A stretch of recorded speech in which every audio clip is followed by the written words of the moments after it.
So hi everyone, welcome back to my YouTube channel once again.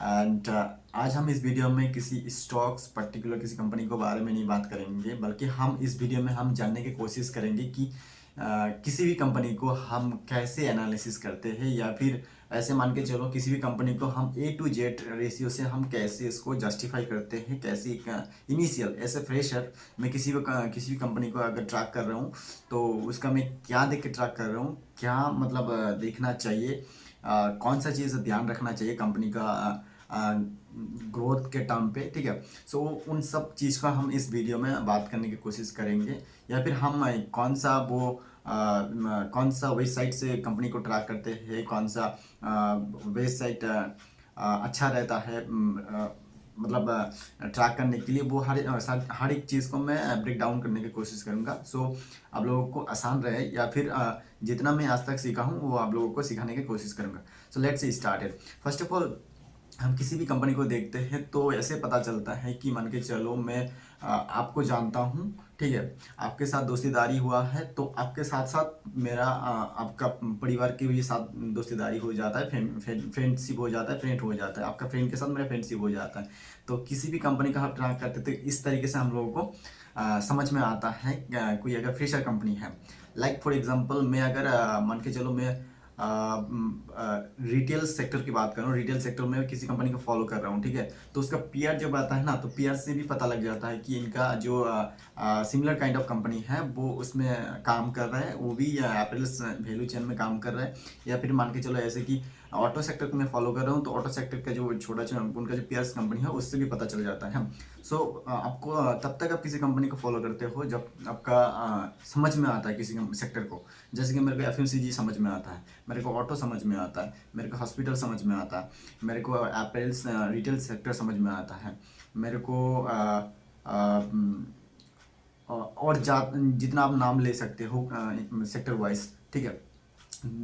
जैसे कि मेरे को ज्वेलरी समझ में आता है, तो आप कंपनी को उस सब कंपनी को समझ सकते हो, या फिर आपका बैकग्राउंड जो है उससे आप ज़्यादा रिलेट कर पाओगे किसी भी कंपनी को जस्टिफाई करने के लिए। किसी भी कंपनी का उसका जो टर्नओवर होता है, उसका जो प्रॉफिटेबिलिटी होता है, उसका जो बैकग्राउंड होता है, आप लोगों को पता होगा, क्योंकि हम कहीं ना कहीं बैकग्राउंड से जुड़ा हुआ होते हैं। तो जैसे कि हम कुछ बैकग्राउंड से जुड़ा नहीं होता है, फिर भी हम एफएमसीजी प्रोडक्ट यूज़ करते हैं, तो हम जानते हैं कि डे टू डे लाइफ में हमारा एफएमसीजी प्रोडक्ट जो हम यूज़ करते हैं वो कितना इम्पोर्टेंट है। तो उस हिसाब से कंपनी का ग्रोथ आप ट्रैक कर सकते हो। सो मैं ये तो आपको बता दिया कि हम किसी भी फ्रेशर कंपनी को कैसे ट्रैक करते हैं, ये एक पॉइंट हो गया। दूसरा पॉइंट है कि हम ऐसे भी पढ़ के भी किसी कंपनी को ट्रैक करते हैं कि लेट्स ट्रैक द कंपनी, कि हम देखते हैं कि कंपनी को इस क्वार्टर देखते हैं, मतलब मैं किसी कंपनी में इन्वेस्टेड हूँ तो उसका पेयर कंपनी पे मिल गया, या फिर अचानक कोई कंपनी को पढ़ रहा हूँ तो ऐसा भी मिल गया, ठीक है, या फिर मैं ट्रैक करते करते नंबर देखते देखते आ रहा हूँ। वो हम मैं आगे जाके बताऊंगा फर्दर कि किसी कंपनी को ट्रैक मंथली मतलब नंबर कहाँ से मिलता है फ्रेशर, या फिर मैं मतलब ढूंढ रहा हूँ तो कैसे मिल रहा है। तो ऐसे है कि हम फर्स्ट ऑफ ऑल ये जानना पड़ेगा किसी कंपनी को हम जब पढ़ रहे तो उसको क्या देखना चाहिए, कौन सा पैरामीटर देखना चाहिए। सो फर्स्ट ऑफ ऑल हम ऐसे इन्वेस्टर, आप खुद सोचिए कि आपका एक दुकान है, ठीक है, आपका दुकान का मान के चलिए आप कंपनी है, ठीक है आपका, तो आपका कंपनी का फंडामेंटल क्या होता है, फंडामेंटल मेन मकसद क्या होता है, प्रॉफिट होना, प्रॉफिटेबिलिटी होना, ठीक है, प्रॉफिट कमाना। कोई 100 रुपीज़ की चीज़ मैं बेच रहा हूँ तो ऑफकोर्स मैं उसमें प्रॉफिट लेके बेचूंगा ना। तो 100 रुपये की चीज़ में 100 रुपीज़ MRP रख के 80 में बेच रहा हूँ। मेरा कॉस्ट ऑफ सोल्ड मतलब कॉस्ट ऑफ गुड्स का जो सेल मतलब कॉस्ट ऑफ गुड्स का जो प्राइस है वो है 100 रुपया, मैं सेल कर रहा हूँ 80 रुपीज़, मेरे 80 मतलब 80% में प्रॉफिट मार्जिन है, ठीक है। तो मैं यहाँ पे आपको समझाने की कोशिश करूँगा कि प्रॉफिट मार्जिन ये वीडियो आप देख रहे हो तो काइंडली आप अगर आप इन सबको जानते हो तो ये आपके लिए वीडियो नहीं है। जो फ्रेशर है उन सब के लिए ये वीडियो है। So kindly you can take care away, और जो फ्रेशर है उन सब के लिए वीडियो है डेडिकेटेड। तो जो अभी ऐसा ना हो, मैं वो जो बताया आपको कि फर्स्ट आपको किसी भी कंपनी का ओनर रुक के देखना होगा। आपको मान के चलो आपका दुकान है, ठीक है, सो वहाँ पे आपको क्या है, आपको फर्स्ट सेल्स होता है, ठीक है, सेल्स होता है डेफिनेटली आई विल सी। अगर मैं किसी कंपनी को ट्रैक कर रहा हूँ तो वहाँ पे सेल्स होता है। उसके बाद सेल्स जब हो रहा है तो सेल्स के बाद कंपनी का जो सेल्स सेल्स कर रहे हैं तो जाहिर सी बात कोई सामान सेल कर रहा है, या फिर ऑटो सेक्टर का तो होगा तो गाड़ी या car, commercial vehicles, passenger vehicle sales करेगा, ठीक है ना। वहाँ पे 3 व्हीलर 2 व्हीलर सेल करेगा, तो उसका जो मैन्युफैक्चरिंग कॉस्ट होता है, cost of good sold, manufacturing cost, इन सब को जोड़ घटाने के बाद उनका आता है क्या, उनका आता है सेल्स के बाद आता है आपका मतलब सेल्स, उसके बाद आता है minus cost of goods, minus manufacturing, उसके बाद आता है उनका एबिट, ठीक है। एबिटा एबिटा के बाद क्या आता है, एबिटा मतलब earning before interest tax and depreciation amortisation, ठीक है। तो वहाँ पे आपका एबिटा एक पैरामीटर है जहाँ से आप किसी कंपनी का हर एक प्रोडक्ट को माइनस करते हो, हर एक कॉस्ट ऑफ गुड्स को माइनस करते हो, उसके बाद आपका एबिट आता है। एबिटा के बाद कुछ बचता है जो है उसी में है, एबिट का फुल फॉर्म है, आपको बता दिया, earning before interest tax and depreciation amortisation. तो वहाँ पे डिप्रिसिएशन होगा, एमोर्टाइजेशन होगा। डिप्रिसिएशन क्या है, एमोर्टाइजेशन क्या है, मैं ये video past I think video में बनाया होगा, बनाया है, तो आप उसका एक बार चेक कर लीजिएगा कि मैं संक्षेप में बता देता हूँ। डिप्रिसिएशन वो होता है जी जो कि मान के चलो आप बहुत सालों से मशीनरी यूज़ कर रहे हो, तो उसका एक कुछ खरीदा है 1 लाख में, तो उसको आप डिवाइड कर दिया एक लॉन्गर पीरियड ऑफ टाइम कि इतना परसेंट करके मेरा इसका जो कॉस्ट हो जाएगा, तो वो मशीनरी के हो गया। फिर या फिर कुछ पैटर्न खरीदे हो जो इंटेंजिबल है, नहीं दिखता है, ठीक है। कोई पैटर्न बोले तो कोई एग्रीमेंट खरीदे हो, वो तो मशीनरी नहीं हो सकता है ना, वो आपका पैटर्न हो सकता है। तो वो हो गया आपका इंटेंजिबल।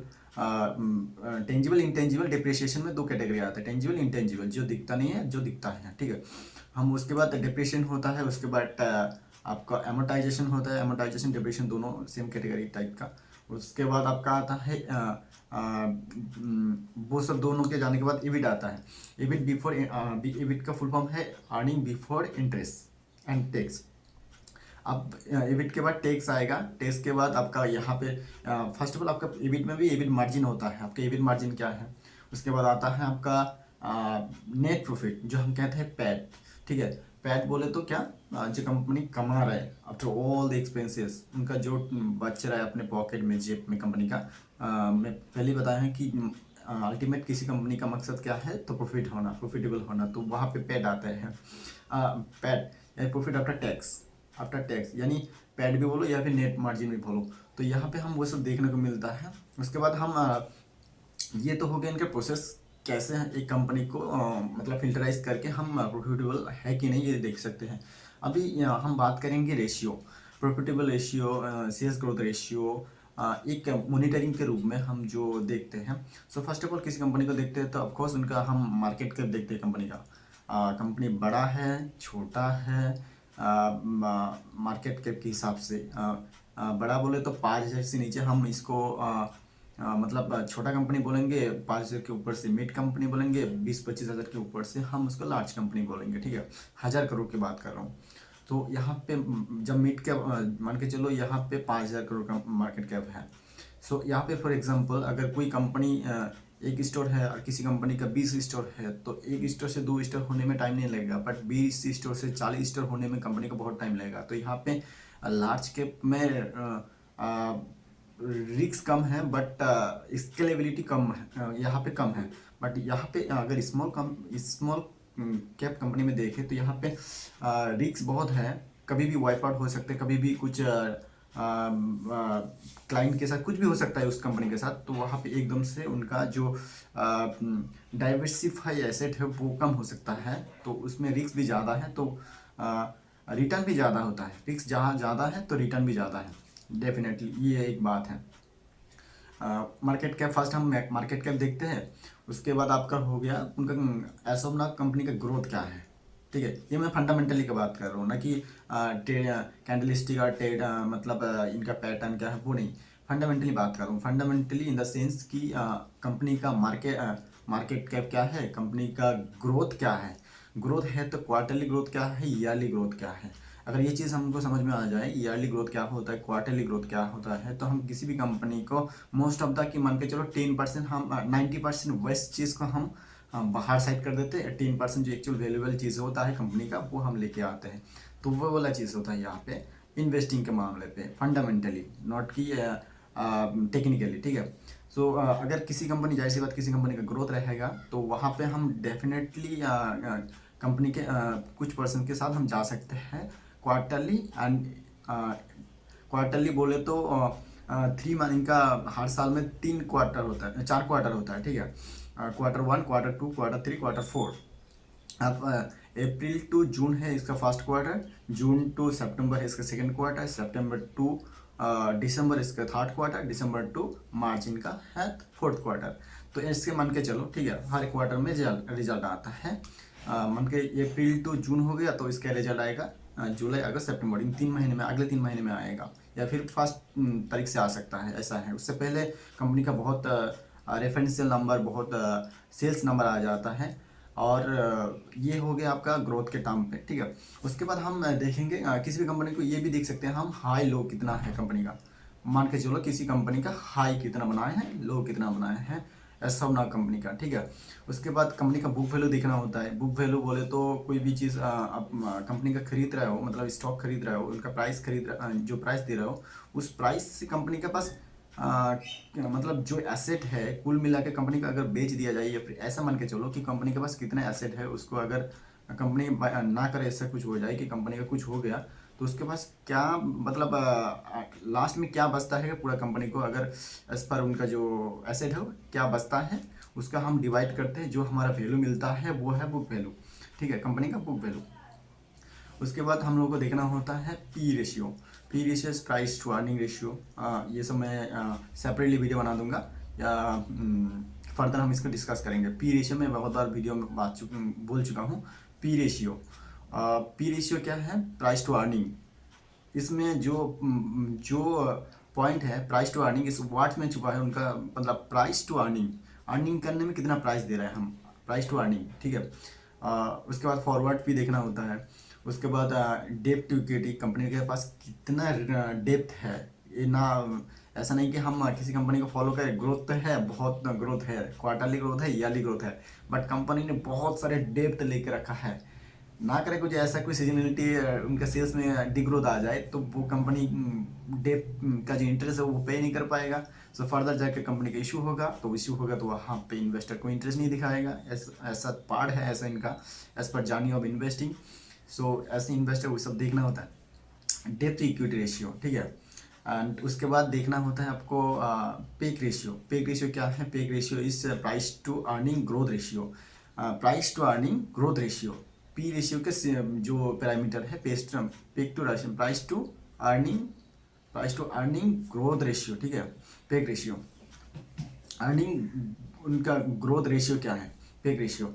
उसके बाद प्रोमोटर का होल्डिंग देखना होता है। उसके बाद कंपनी का प्लेज कितना है, मान के चलो कोई कंपनी को आप फॉलो कर रहे हो, उसमें आप डेट भी नहीं देखा है कितना है, उसके बाद प्लेज भी नहीं देखा। प्लेज बोले तो आपका कंपनी में मान के चलो वो चल ही नहीं पा रहा है, उसको अर्जेंट कोई कैपिटल मतलब अर्जेंट कोई कैपिटल के रिक्वायरमेंट हुआ, तो वहाँ पे वो कंपनी क्या करता है, कई बार कंपनी किसी कंपनी को या फिर किसी बैंक्स को गिरवी रख देता है अपना सामान, अपना शेयर, और वहाँ से कैपिटल लेता है, ठीक है। सो ये होता है प्लेज देखना होता है, ठीक है, कितना % है। प्लेज नहीं तो वेल एंड गुड है, तो उसको देखना है किस टर्म पे है। उसके बाद हमको ये देखना होता है कि हम क्वार्टर बात के लिए फेस वैल्यू देखना होता है, कंपनी का फेस वैल्यू क्या है। आप मेरा जो ये फेस देख रहे हो आप, इसका मतलब मैं वीडियो बनाता हूँ तो मेरा एक फेस वैल्यू है कि मैं इतना पोर्टफोलियो, इतना वीडियो है, मैंने इतना नॉलेज ऑफ वीडियो के फॉर्मेट में बना रखा हूँ, तो किसी के लाइफ में वैल्यू ऐड कर रहा हूँ जानकारी के पॉइंट ऑफ व्यू से, ठीक है, किसी कंपनी के बारे में। तो मेरा एक अपना फेस वैल्यू है कि ये मैं हूँ और ये मैं काम करता हूँ, तो मेरा फेस वैल्यू जैसे वैसे किसी कंपनी का फेस वैल्यू होता है उसका शेयर के टर्म पे, ठीक है। Multiple number of shares divided by इनका जो number of shares multiply by face value. So वो सब आता है उसमें। अब मैं बस एक बताना चाहता हूँ कि आप इसको समझो थोड़ा पॉइंट ऑफ व्यू को, क्या हम पॉइंट को टच कर रहे हैं यहाँ पे, ठीक है। एक वीडियो में हर चीज़ हम कवर नहीं कर सकते हैं, बट आपको इसको धीरे धीरे हम देखेंगे पॉइंट्स को, क्या ट्रैक करना होता है, क्या देखना होता है, क्या नहीं देखना होता है, तो समझ में आता है। बाय द वे ये आपको मैं रॉ फॉर्म में आपको बता रहा हूँ। अगर फर्दर मैं लैपटॉप में हो सके तो दिखाऊंगा कि क्या क्या चीज़ देखना होता है, और इनको ये भी है कि मैं इसको ब्रेक डाउन कर रहा हूँ, ठीक ठीक है। उसके बाद देखना होता है asset turnover ratio. Asset turnover ratio बोले तो क्या है, एसेट टर्नओवर रेशियो है बोले तो आपका एक जो एसेट है, जो इन्वेंट्री है, उसको आप कितना बार टर्नओवर कर रहे हो, ठीक है। मान के चलो मेरे को 1,000 रुपया चाहिए किसी एसेट को खरीदने के लिए या फिर किसी प्रॉफिटेबल होने के लिए 1,000 रुपया। तो मेरे पास 1,000 रुपया नहीं है, पर मैं 1,000 का जैसे सेल्स कर सकता हूँ, कैसे, 500 रुपये को एक बार 2 बार में टर्नओवर घटा के। ये होता है एसेट टर्नओवर रेशियो, ठीक है। Asset turnover ratio if asset turnover ratio 1 है तो एक बार कर रहे हैं, एक पूरा साल में एक बार। एसेट टर्नओवर रेशियो 2 है तो इसका मतलब मैं एक एसेट को 2 बार कर रहा हूँ साल में, मतलब टर्नओवर कर रहा हूँ, ठीक है। तो ये है एसेट टर्नओवर रेशियो। इनका 1.5 भी हो सकता है, 1.57 भी हो सकता है, या फिर 0.7 भी हो सकता है। मतलब 1% भी नहीं घुमा रहा है क्योंकि इन्वेंट्री पड़ा हुआ है गोडाउन में, ठीक है, वेयर हाउस में, ऐसा होता है। उसके बाद आपका इंडस्ट्री पी देखना होता है। मैं यहाँ पे पी पहले बताना चाहिए था, इंडस्ट्री पी। पी जब होता है तो होता है ना कि अभी मान के चलो कि टमाटर का भाव क्या चल रहा है पूरा, अभी सब ना पूरा विंटर सीजन है, टमाटर का भाव क्या चल रहा है, तो उसका भाव एक हम देते हैं ना कि 40 रुपया चल रहा है अभी। और ये गवर्नमेंट का भी फिक्स होता है कि इतना आलू का दाम क्या है इस टाइम, इतना है फिक्स। तो उस इंडस्ट्री में देखना होता है आलू का दाम ये है, अब सोने का दाम ये है, तो हर कोई एक पैरामीटर पे फिक्स करता है, तो वो है पी। वो इस इंडस्ट्री में, उस सेक्टर में, जैसे मैं हॉस्पिटल सेक्टर को फॉलो कर रहा हूँ, तो हॉस्पिटल में मैं कितना पी पे कर सकता हूँ। ये फिक्स नहीं होता है कि एकदम से हम यही पी दें। अब डिपेंड करता है कंपनी का ग्रोथ के टर्म पे, क्योंकि मैं देख रहा हूँ ये कंपनी जाके आगे मेरे को 10x रिटर्न देगा, तो उस हिसाब से मैं 40 टका भी दे सकता हूँ, 50 टका भी दे सकता हूँ, 200 टका भी दे सकता हूँ, कि क्या पता मैं 500 जाके भी खरीदूँ स्टॉक को पी पे। तो ऐसा मैटर होता है। तो एक्चुअल में ऐसा नहीं होता है। आपका पी को आपका इन्वेस्टर का पॉइंट व्यू से अपना इंडिविजुअल होता है, बट एक इंडस्ट्री में फिक्स होता है कि इतना पी है उस सेक्टर में, ठीक है। एफएमसीजी का आप एफएमसीजी को फॉलो करो तो उनका पी अलग होगा, आईटी सेक्टर को फॉलो करो तो उसका पी अलग होगा, ऐसा मैटर है। उसके बाद हम बात करते हैं कि प्रॉफिट हम इस रेशियो को लगा सकते हैं, ठीक है। नंबर ऑफ इक्विटी देखना होगा इनका, नंबर ऑफ इक्विटी शेयर कितना है, करोड़ों में होता है, लाखों में होता है, कंपनी का नंबर इक्विटी सर्कुलेशन क्या है। उसके बाद देखना होता है number of share holder. Number of share holder कितना है, कंपनी का नंबर ऑफ शेयर होल्डर बढ़ रहा है या घट रहा है, फर्दर इनका इंटरेस्ट आ रहा है। मान के चलो 1 करोड़ शेयर है, ठीक है, कंपनी को, या फिर मान के चलो ऐसे कि मान के चलो 1 करोड़ शेयर है, 1 करोड़ शेयर को 100 इन्वेस्टर ने रखा है, 100 investor, number of share investor है 100।